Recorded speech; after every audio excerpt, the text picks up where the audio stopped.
Tehdään tälleen. Laittakaa silmät kiinni. Mä lupaan, ei tule mitään outoja yllätyksiä.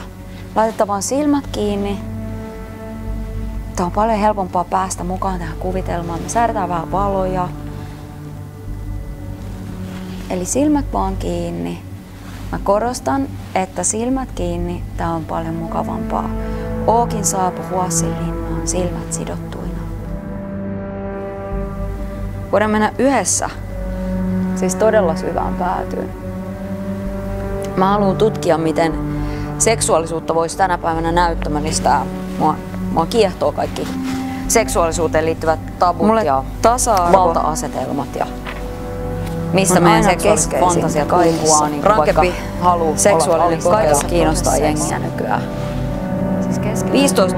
15% suomalaisista on kokeillut jotain kinkiä ja vähintään 40% on haaveillut siitä.